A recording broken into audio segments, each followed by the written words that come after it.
Bonjour tout le monde, aujourd'hui c'est en français. Euh, Comme vous savez, le français c'est une langue populaire, parmi les langues populaires, que vous trouvez sûrement des personnes qui apprennent le français dans les quatre coins du monde pour plusieurs raisons. Peut-être ils ont cette matière, une matière à l'école, comme nous ici. Et voilà, moi, c'était la première langue étrangère que j'ai appris ou bien qu'on m'a fait appris à l'école.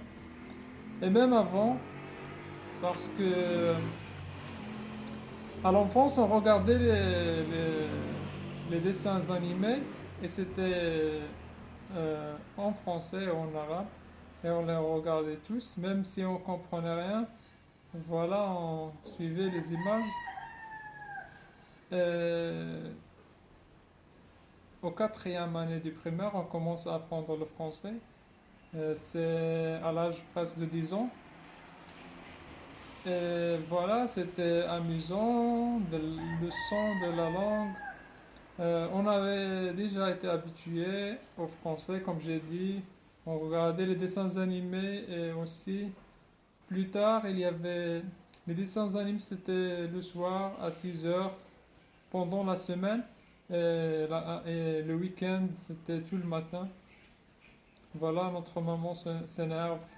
Elle se dit, voilà, elle, euh, elle nous dit, on va pas passer toute la journée à regarder des dessins animés. On a beaucoup de choses à faire. Euh, voilà, après le primaire, on passe au collège et on commence à étudier les grammaires, les choses les plus compliquées de la langue.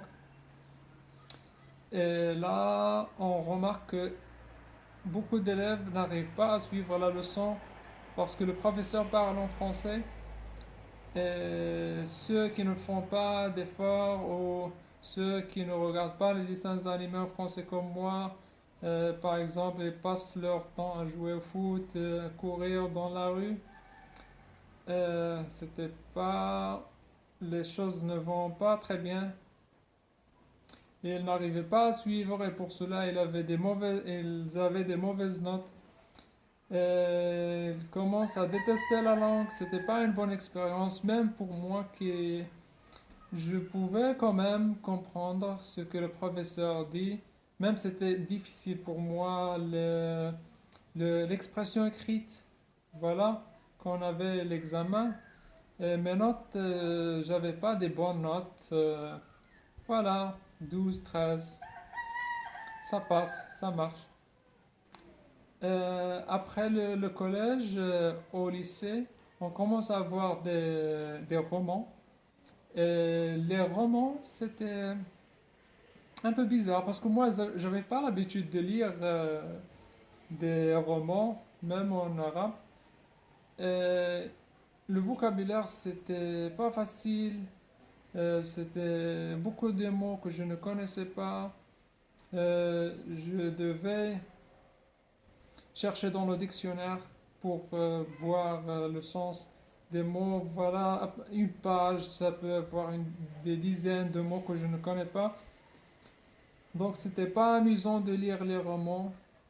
Je me rappelle pas que j'ai fini un seul roman. Et chaque année, il y avait deux ou trois romans. Euh, et la même chose, beaucoup d'élèves avaient des mauvaises notes à la fin de l'année à cause du français. Alors le français est devenu un cauchemar pour beaucoup d'élèves. Après le collège, c'était... Et donc pendant ce temps-là, on regardait aussi des séries françaises. Il y avait chaque jeudi soir un film où il y avait une série en français. Et même d'autres films, par exemple des films chinois ou américains, mais étaient tous en anglais. Euh, Parce que je sais pas pourquoi on ne le fait pas en arabe, mais on les regardait en français. Je me rappelle de Brisley, de Robocop, euh, et d'autres films. Après, et le problème aussi, c'est en classe, c'est juste le professeur qui parle en français. Nous, la plupart du temps, on suit ce qu'il dit et on copie ce qu'il écrit sur le tableau. Voilà, à part ça, on parle pas en français. C'est rare, juste pour répondre à une question. Donc, il n'y avait pas de communication ou bien de présentation. Ça, on va le faire après le lycée. Toutes les matières ont devenu en français, on étudiait en français après le lycée. Et on faisait des présentations et si j'ai quelque chose à demander au professeur, c'est en français. Mais encore une fois, entre nous, les étudiants, on ne parle pas en français. Donc j'avais jamais été obligé de parler la langue pendant toute une journée ou plusieurs jours. Ça ne m'a jamais arrivé. Et, et je n'ai jamais été dans un endroit où il faut parler seulement le français ou ça aussi ne m'a pas arrivé. Et aujourd'hui, moi j'apprends plusieurs langues. Par exemple, et je n'apprends pas malheureusement avec le français parce que les autres langues, je les apprends à travers l'anglais.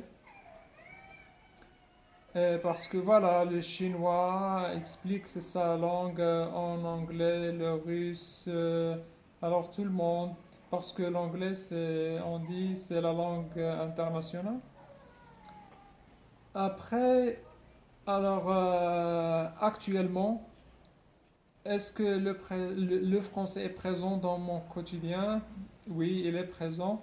Par exemple, mais pas beaucoup. Par exemple, le matin, euh, j'écoute une émission radio. Voilà, pour la télé, je regarde de moins en moins la télé. Une émission radio, des discussions très intéressantes en français. Quand je prends mon petit déjeuner, j'écoute pour quelques minutes. Après, il y a des étudiants ou bien des élèves que je révise avec eux leurs matières. Et parmi ces matières, il y a le français. J'aime bien lire les dialogues et des petits textes que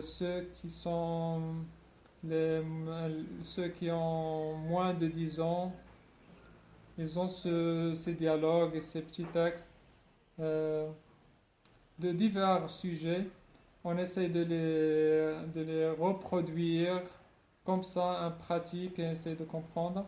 Pour ceux qui sont voilà, plus que 10 ans, on essaye de comprendre la langue, les détails, la nature des mots, les temps, la conjugaison et tout ça pour avoir une idée de la langue et pour pouvoir répondre aux exercices, résoudre les exercices et tout ça. Voilà, c'est ça le français dans mon quotidien. Euh, voilà, c'était mon histoire avec le français, comment j'ai appris le français. Et voilà, c'était pour le français. Maintenant, je travaille sur l'italien. Peut-être la prochaine vidéo sera en italien. Et après, je peux passer au espagnol, ou l'allemand, je sais pas. Alors, merci pour votre attention et j'espère vous retrouver dans une autre vidéo. Et à la prochaine.